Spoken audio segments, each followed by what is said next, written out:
The clouds broke apart, and we sank their carriers. I can still remember every moment like it was just this morning, clear through the glass of my cockpit.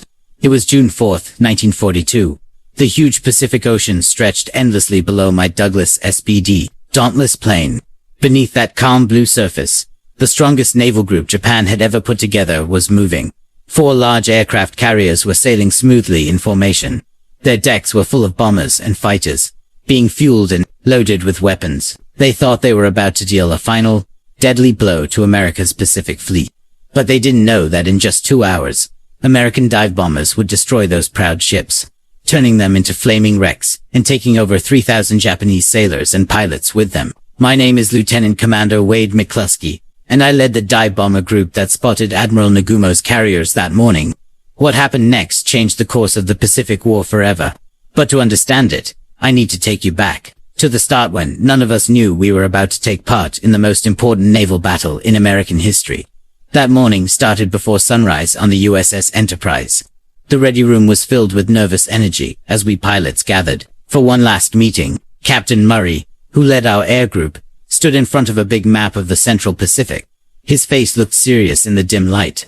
"Gentlemen," he began, his voice strong and steady, cutting through the chatter. "Our intelligence says the Japanese fleet is around 200 miles northwest of Midway. At least 4 carriers, Akagi, Kaga, Soryu, and Hiryuta, same ones that attacked Pearl Harbor." The room went quiet. These weren't just targets. These were the ships that had launched a surprise strike, killing over 2,000 Americans just 6 months earlier. The very same decks that had sent bombers screaming down onto our battleships, turning Pearl Harbor into a place of fire, wreckage, and smoke. "Our mission is clear," Murray continued. "Find them. Sink them. What happens in the next few hours could decide the fate of the Pacific." I looked around at the young men sitting beside me, most of them barely past teenage years, trying to appear brave. My own unit, Scouting 6, had been together for over a year. These weren't just teammates, they were like family. Ensign Best, my wingman, gave me a nod. He was only 22, but already one of our best pilots, calm under pressure and steady in the air.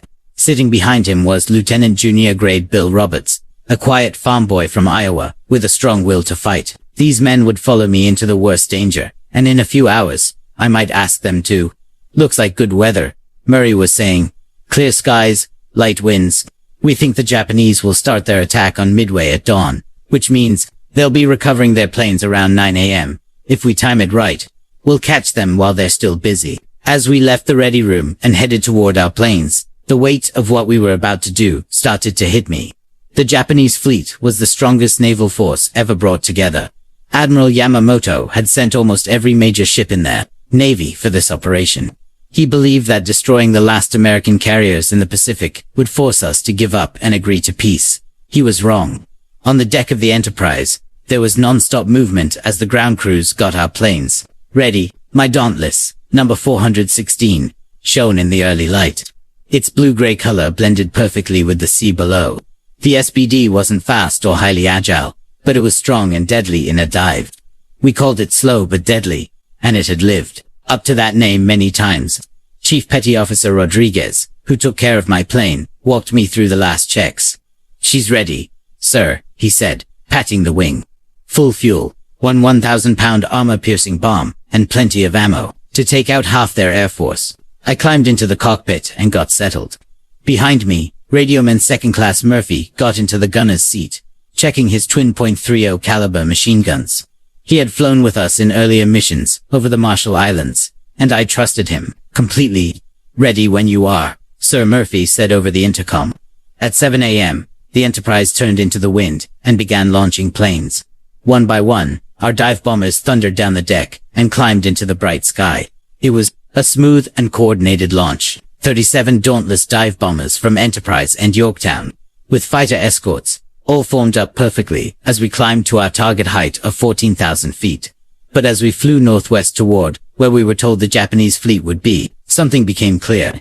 The information we were given was wrong. We flew for more than an hour, but there was nothing in sight, just empty ocean stretching endlessly in all directions. "Blue leader, this is Blue 2, came Best's voice over the radio. "I'm only seeing water down there." He was right. Fuel was running low. and some pilots started to worry about having enough gas to return to the carriers. This was the kind of moment every squadron leader fears the choice between going on or turning back. Victory or failure could hang on this single decision. That's when I trusted my gut.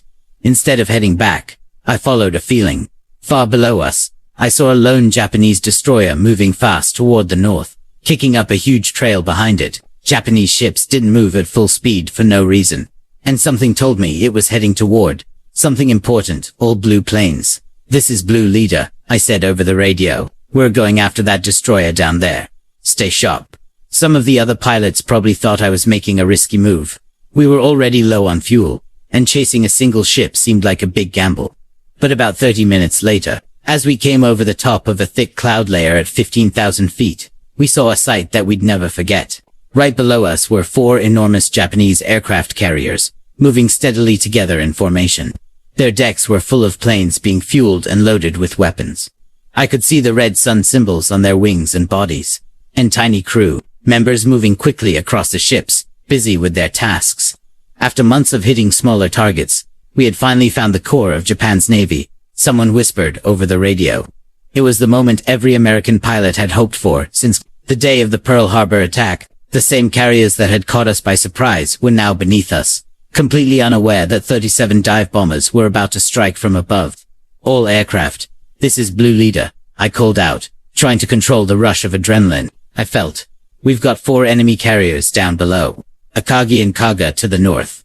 Soryu and Hiryu to the south. Blue Squadron will attack the northern pair. Go with attack pattern Alpha. Make your bombs count, boys. This is what we came for. The carriers looked massive. Akagi and Kaga were each over 800 feet long, and their decks were packed, with planes getting ready for launch. Bombers were being pushed into position. Fighters were being loaded with bullets, and fuel trucks were moving quickly between aircraft. It was clear the Japanese were getting ready for a big strike, probably aimed at our own carriers. If we hadn't found them at that exact moment, they might have hit the Enterprise and Hornet just like they did at Pearl Harbor. I pointed the nose of my Dauntless down into a steep dive, pushing the control stick forward. We dropped fast, nearing 300 miles per hour. The wind howled around the cockpit as we shot toward Kaga, her flight deck growing larger every second. At that angle and speed, we were nearly impossible to stop. A few Japanese fighter planes tried to climb up and intercept us, but they were too late and couldn't reach us in time. Steady, sir, Murphy called from the back seat. Looks good.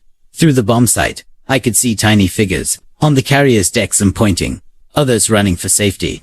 A few anti-aircraft guns opened fire, sending black bursts of smoke around us. But we were moving too quickly and diving too sharply for them to hit us accurately. At 2,000 feet, I pulled the bomb release. The 1,000-pound armor-piercing bomb dropped away from the plane, and I pulled back hard on the stick.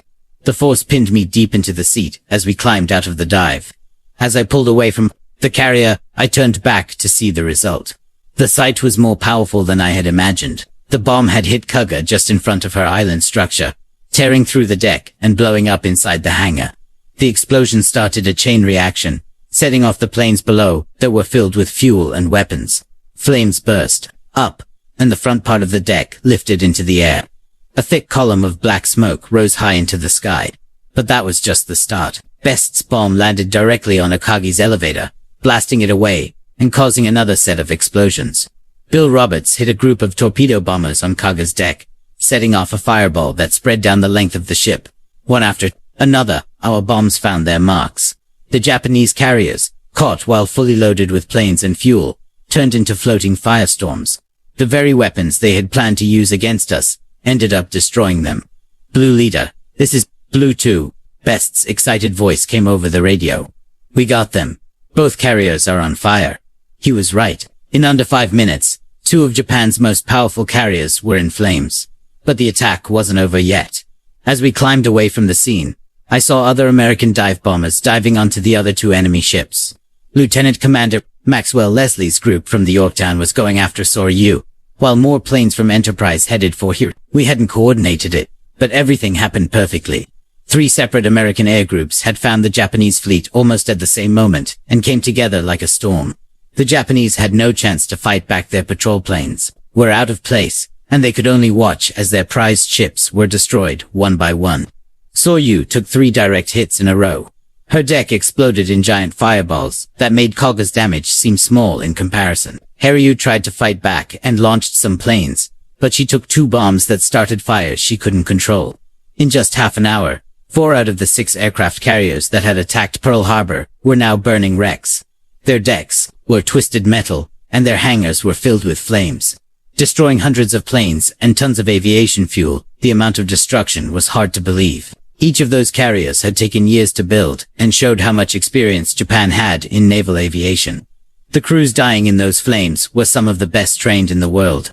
They had fought in battles from China to the Dutch East Indies. Japan wasn't just losing ships, they were losing the heart of their naval air force, something that couldn't be replaced. As we got into formation to head back to the Enterprise, I tried to take in what we had just done. For a long time, the Japanese had seemed unstoppable. They attacked wherever they wanted, then vanished into the huge ocean. Their carriers had been like roaming predators, striking hard and disappearing. But in just 2 hours, we had broken the strength of their carrier group. Still, we had paid a price too. As I looked around during the flight back, I saw that some of our planes were gone. Some pilots had been hit during the attack. Others had run out of fuel trying to return. War takes lives on both sides, and even in victory, we felt the pain of those we lost. The trip back to the Enterprise felt like it would never end. My fuel was nearly gone, and I began to worry we wouldn't make it. The ocean below looked endless, and there would be no help if we had to ditch. Some pilots said over the radio they were nearly out of gas, and I could hear the stress in their voices as they tried to figure out if they had enough to get home. Then I heard the most welcome sound of all. "Blue Leader, this is home base," came the voice from the Enterprise. "We see you on radar. 120 degrees. 60 miles out. Landing deck is ready." I'd never been so happy to hear those words. As we approached, I saw the ship had turned into the wind, clearing the flight deck for us to land. One by one, our planes touched down, catching the wires and coming to a stop. Some landed with almost no fuel left, their engines barely running. When I climbed out of the cockpit, it finally hit me just how big this moment was. Around me, pilots and crew were shouting, laughing, hugging each other. The news was already spreading across the ship. We had found and destroyed the enemy carriers, but it wasn't over yet. Reports said one Japanese carrier was still active and had launched an attack against us. Even while we were celebrating, their bombers were likely flying our way, looking for revenge. That afternoon, just as expected, Hiryu's remaining planes found our task force and launched a final attack on the Yorktown. Even though our anti-air guns and fighters fought back hard, they managed to land some serious hits and badly damaged the ship. For a moment, it looked like Japan might still turn things around. But they were too late. Another group of dive bombers from the Enterprise found Hiryu later that day and finished the job, sinking her, just like the others. By the end of that day, all 4 Japanese carriers were gone, along with over 3,000 sailors and pilots. With them, Japan's hope of controlling the Pacific sank into the deep waters near Midway. The next morning, as the Enterprise sailed away from the battle zone, I stood on the flight deck and watched the sun rise. The ocean looked calm again, showing no signs of the fierce fight that had happened just hours earlier. But I knew that deep below the waves, for once powerful warships now lay broken. They were now graves for thousands of enemy sailors. What we had done was hard to fully understand. In one day, we had wiped out over half of Japan's carrier power and hit their naval aviation in a way they could never fully recover from. The people behind the Pearl Harbor attack, Admiral Nag, Captain Genda, and many skilled pilots were either dead or floating in the ocean, watching their plans disappear with their ships. Still, that victory came with loss. We lost the Yorktown, sunk by a Japanese submarine while it was being towed, and we lost many brave airmen who would never return. Some were close friends, pilots who used to joke with me in the ready room, mechanics who kept our planes running when things looked hopeless, gunners who had protected me in countless missions. Looking back on that day many years later, I see that Midway wasn't just a military success. It was the moment America truly began to push forward across the Pacific. It marked the first step in a long path that would eventually lead us all the way to Japan's doorstep. The Japanese came to Midway confident. They thought the Pearl Harbor attack had broken our spirit and weakened our fleet. But that morning, they learned something important: Americans don't give up. We take the hit, get back up, and fight even harder. In those key hours, 37 dive bombers showed the power of American factories, training, and determination. No matter how strong or experienced the enemy was, we had what it took to beat them. The sky truly opened up that day, and through it, We buried Japan's plans for domination deep in the sea. The war would continue for another 3 years, filled with tough battles across oceans and jungles. But after Midway, there was no doubt about the outcome. Japan had taken its best shot and missed. From then on, their empire began to shrink, and the American flag would rise over every island between the Solomons and Japan. We were no longer just trying to survive, we were fighting to win. And so, the Battle of Midway became more than just a turning point. In the war it became a symbol of resilience, courage, and sacrifice. From the skies above the Pacific, a small group of determined American airmen stood against the might of a powerful empire and changed the course of history. They weren't superheroes. They were ordinary young men, pushed to their limits, flying outdated planes, trusting their instincts, and each other. What they achieved wasn't just a military victory. It was a statement that freedom, once threatened, will always find defenders willing to risk everything.